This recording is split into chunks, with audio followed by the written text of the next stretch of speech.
Vou conversar com Danilo da Silva, diretor e fundador da Lambda. A Lambda é a organização em Moçambique que representa a comunidade lésbica, gay, transexual e bissexual. Mas quem é melhor do que Danilo da Silva para apresentar brevemente a organização? O que é a Lambda? Bem, primeiramente agradecer pela oportunidade desta entrevista. Indo mais concretamente à pergunta, a Lambda é a Associação Moçambicana para a Defesa das Minorias Sexuais, é assim que ela é designada. Compreendendo minorias sexuais, nós incluímos gays, lésbicas, bissexuais e transexuais.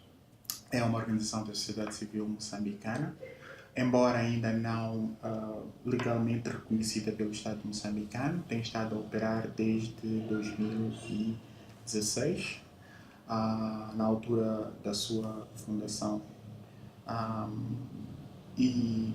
perdão, 2006, na altura da sua fundação. E nós institucionalizamos, começamos o processo de institucionalização em 2007. Foi na altura em que nós recorremos ao Estado para poder obter o estatuto de organização formalmente registrada dentro daquilo que são as regras de funcionamento das organizações da sociedade civil em Moçambique. Nós promovemos aquilo que são os direitos das pessoas LGBT, muito por conta em resposta da situação em que as pessoas LGBT vivem no nosso país, uma situação de exclusão, uma situação de discriminação, e por isso achamos que era a altura de forma organizada, constituirmos grupo para podermos incitar ações com vista a mudar este cenário. E quais são os argumentos que justificam a recusa do vosso registro? Eu sei que recentemente o Conselho Constitucional pronunciou-se em relação a uma suposta cláusula que era usada para justificar o vosso não registro. Como é que ficou a situação e o que é que se coloca como argumento para a recusa? Bem, formalmente nós nunca recebemos uma recusa como tal. Nós não temos uma resposta. Os prazos extravasaram naquilo que são que está preconizado por lei.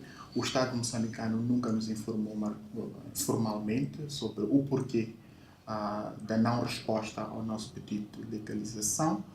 Contudo, pelos corredores, porque corredores sempre existem, as conversas de corredor tinha a ver, ou não sei se ainda tem a ver, segundo alegam, com questões socioculturais.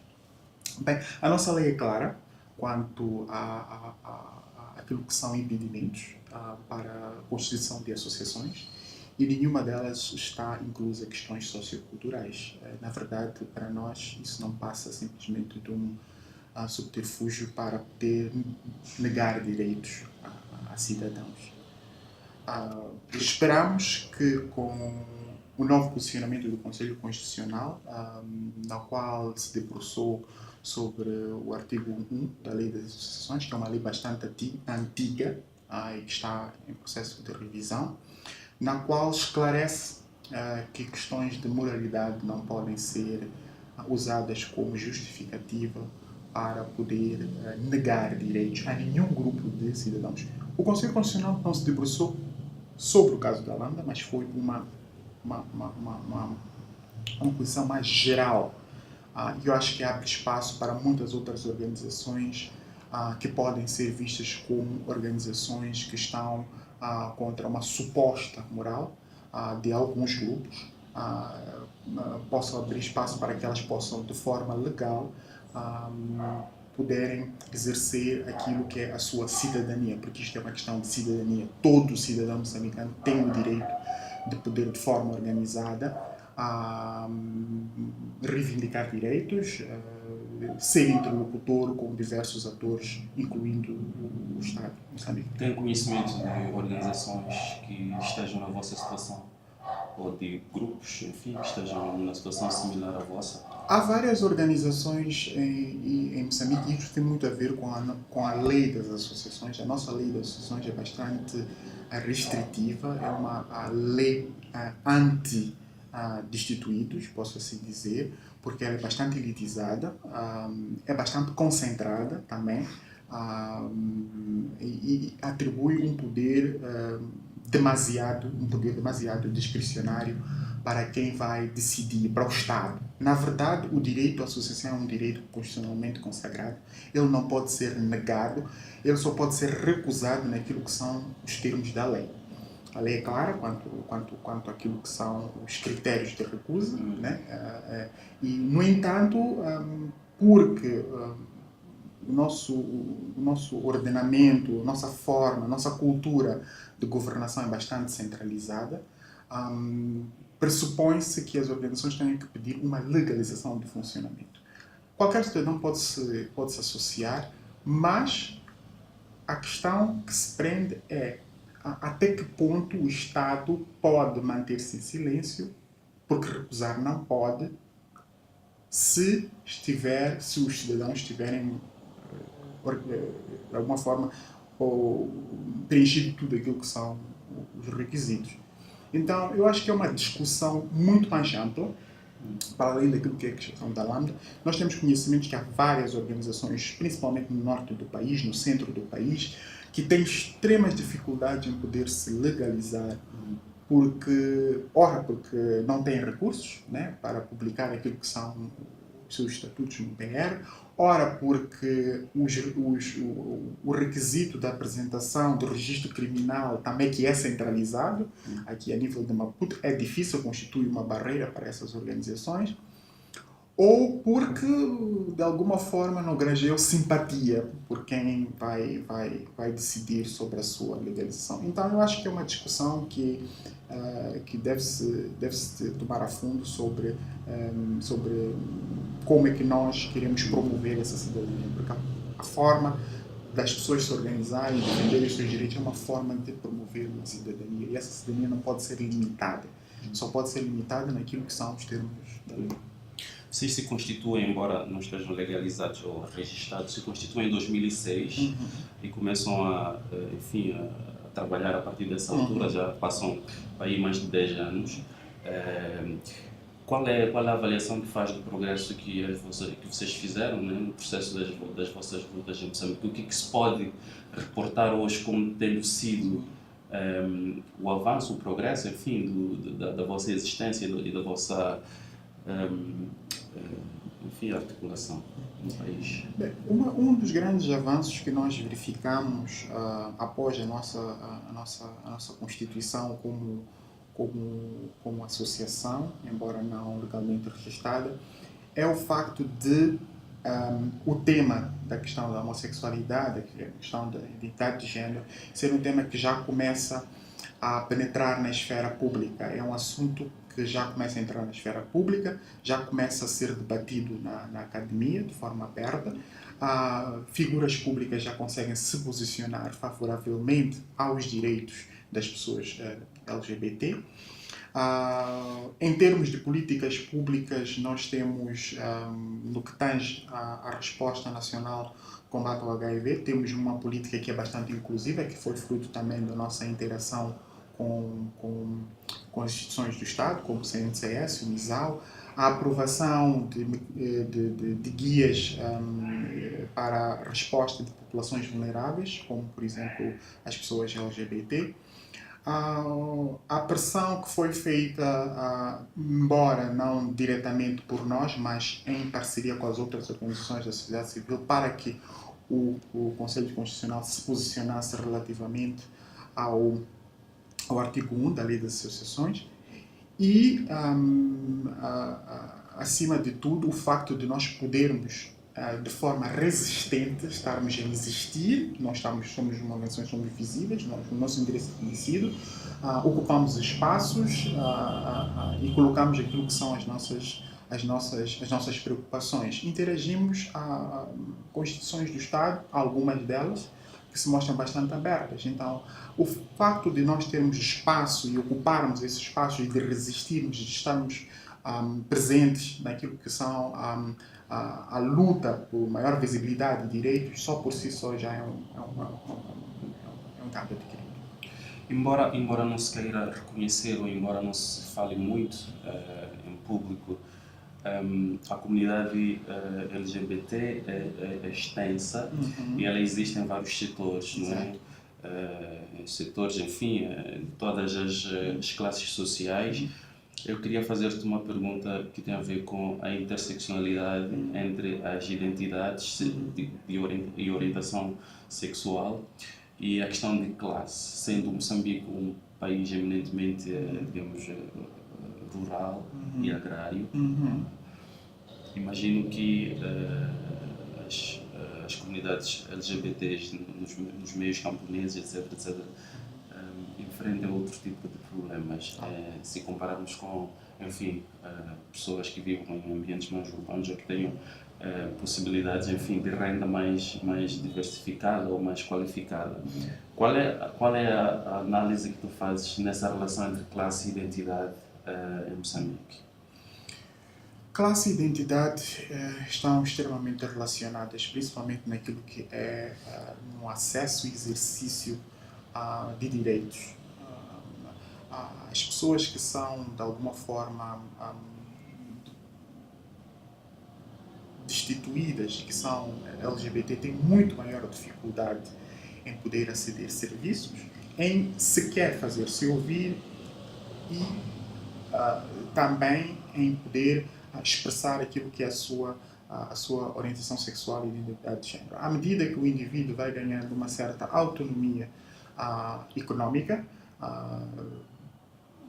dá-lhe certas liberdades para poder se afirmar como pessoa que realmente faz parte da comunidade LGBT. Nós somos e estamos bastante preocupados com a questão, principalmente com a questão da pobreza. Porque não é possível as pessoas exercerem direitos em ambientes de extrema pobreza. Daí que, como organização, em diferentes plataformas e com diferentes grupos, advocamos para uma melhor justiça social, para que as pessoas possam, através dessa justiça social, ter maior acesso de renda, ter acesso à educação, principalmente a questão da educação, acesso ao trabalho e acesso à habitação. É extremamente importante. Por quê? Porque para um jovem ou uma jovem que é LGBT e não tem educação, tem um baixo nível de empregabilidade. E quando tem um baixo nível de empregabilidade, significa que está mais vulnerável a trabalho precário, ou então a não ter trabalho, ou então, e consequentemente, a pobreza extrema. Esta pobreza extrema leva com que as pessoas não cuidem de si, ou não tenham capacidade de cuidar de si, não tenham capacidade de afirmação, não tenham capacidade até de se engajar para poder reclamar aquilo que são os seus espaços e os seus direitos. Resumindo, é muito mais fácil ser-se LGBT quando se tem algum tipo de recurso e é muito mais difícil, extremamente difícil, quando não se tem, porque se está sendo uma situação de vulnerabilidade extrema. Mas isso não, enfim, não elimina a situação, como vocês dizem, de manter-se dentro do armário, não é? Há gente de setores bastante empoderadas, ou de setores, inclusive das lideranças políticas, que imagino que, estando numa situação de privilégio, não saem ao público tão facilmente. Ou seja, essa questão da dificuldade em assumir-se ou reafirmar-se é bastante presente também em camadas, digamos, mais privilegiadas. Claro. A questão da afirmação da identidade, seja ela lésbica, gay, bissexual, transexual é impossível por causa da fisionomia, da forma como as pessoas se apresentam, é uma questão também de jogos e de avaliação de risco. Nós somos uma sociedade bastante excludente, somos uma sociedade que força o integracionismo, que força as pessoas a serem e estarem de uma determinada forma, e Quando uma pessoa é diferente, sofre diversas formas, desde microagressões até, de facto, agressões e exclusão. E as pessoas todos os dias pesam, sejam elas pessoas que estejam em posições, posso dizer, de vulnerabilidade, seja pessoas que estejam em posições de liderança ou façam parte de uma elite. As nossas elites aqui em Moçambique, elas não são, não posso dizer que são elites extremamente informadas sobre esta temática, ou se são elites informadas, elas não são elites que ajudam no processo de desmistificação ou até de normalização da questão da orientação sexual e da identidade de género. Então, existem sim pessoas que todos os dias fazem essa avaliação entre a exposição pública e a sua própria sobrevivência. E é exatamente isto, é uma questão de sobrevivência. Mas nós, pelo trabalho que nós estamos a fazer, de educação pública, de sensibilização, esperamos que a longo prazo, né, essas pessoas possam viver, se o quiserem, de uma forma aberta e livre, e que não estarão só a contribuir para a sua própria saúde mental e felicidade, mas também estarão a contribuir para a desmistificação de um fenómeno que é um fenómeno extremamente natural.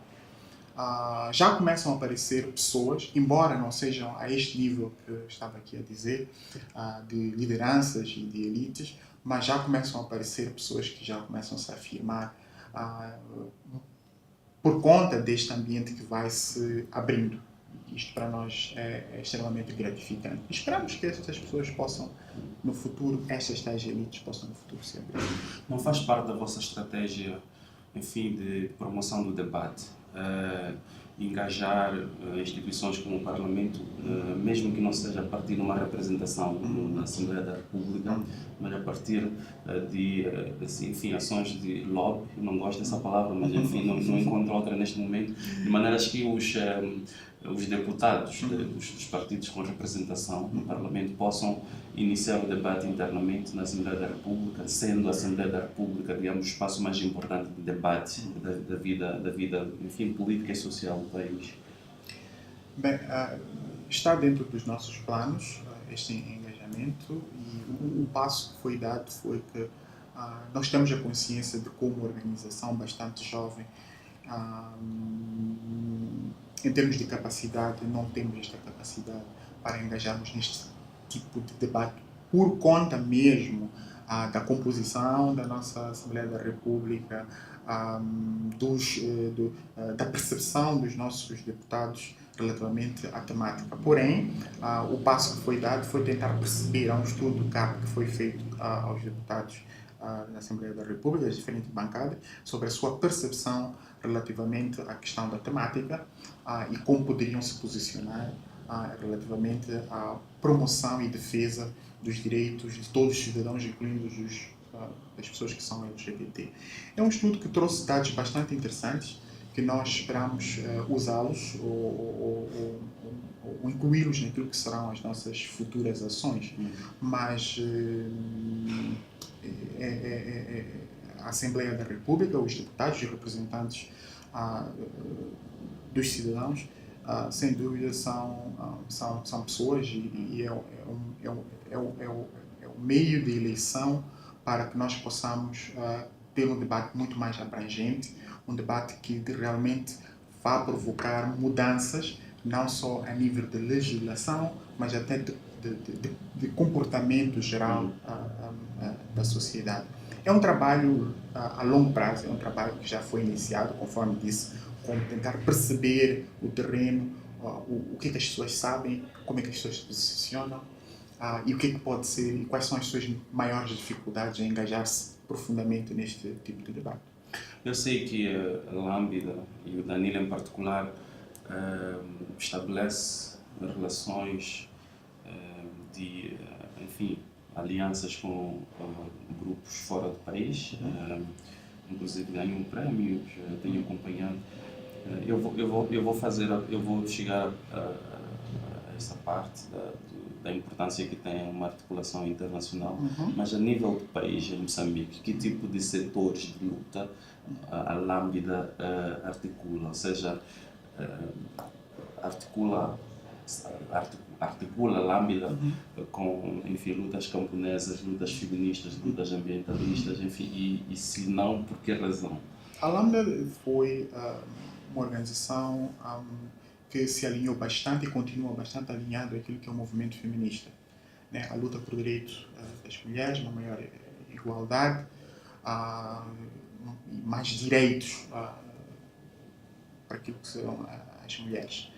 Acho que foi um alinhamento natural, tanto que as principais barreiras são exatamente são partilhadas entre os movimentos LGBT e os movimentos feministas. As principais barreiras são partilhadas e os valores também são partilhados. No que tange a outros movimentos, como o movimento camponês ou o movimento ambientalista, nem tanto. Não porque não sejam movimentos importantes, mas por uma questão também estratégica, no sentido de que nós não podemos, como costumamos sempre dizer, não podemos estar em todas as festas. As nossas alianças têm que ser alianças que sejam bastante estratégicas, no sentido de que possam dar resultados a curto e a médio prazo.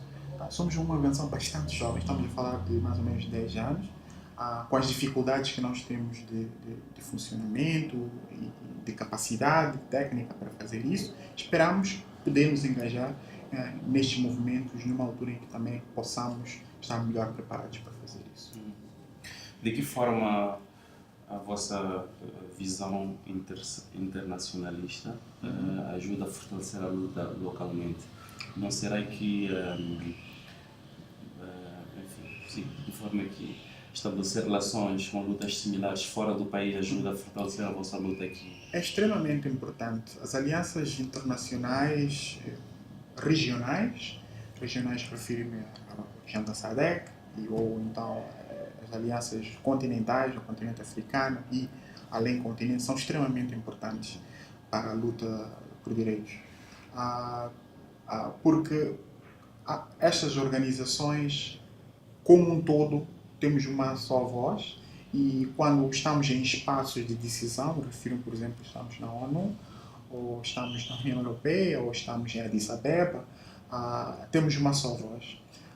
E são organizações também que intercedem por nós, porque às vezes nós não podemos estar lá, e levam aquilo que são as nossas preocupações aqui do terreno a patamares que a gente, a título de exemplo, a Lambda faz parte de uma coligação que é a promoção dos direitos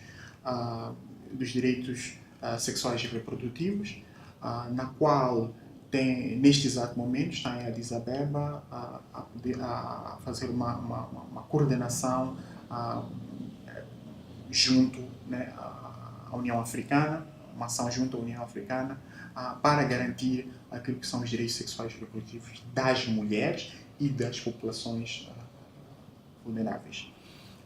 Tanto para acesso de espaços, é importante essas alianças, tanto para a transferência de conhecimento, é extremamente importante, e tanto para a partilha até de vitórias que extremamente que possam nos, de alguma forma, dar certa motivação para continuar a luta pelos nossos direitos. Qual a resposta que tens à opinião segundo a qual o LGBTismo, a agenda, enfim, a agenda das vossas lutas, não é necessariamente de uma identidade ou de uma cultura africana, é uma imposição, uma importação de valores ocidentais?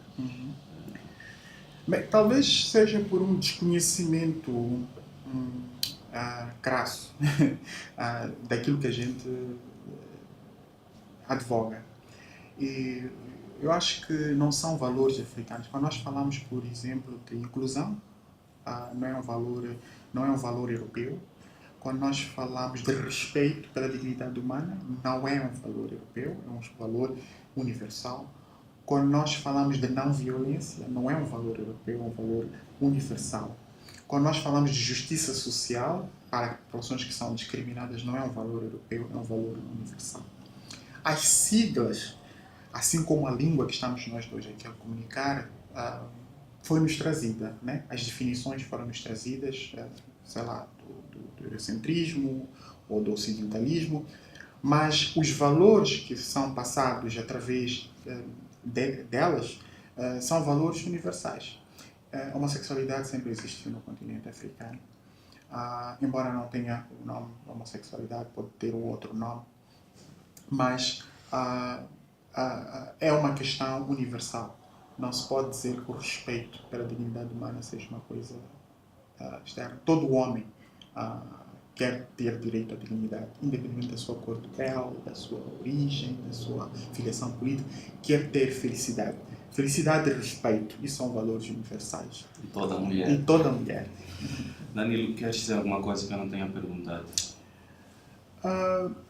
Bem, acho que esgota-se um pouco aquilo que foi perguntado. Acho que havíamos alongar muito a entrevista. Somente a felicitar pela iniciativa, por colocar no centro aquelas vozes que são muitas vezes abafadas ou negligenciadas.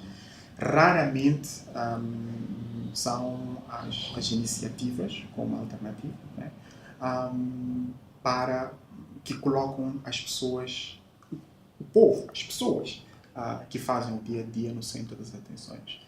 A nossa mídia, as nossas publicações estão muito centradas em questões económicas, questões políticas, esquecem muito daquelas pessoas que fazem o dia a dia. Felicitar pela iniciativa, eu acho que veio preencher um espaço.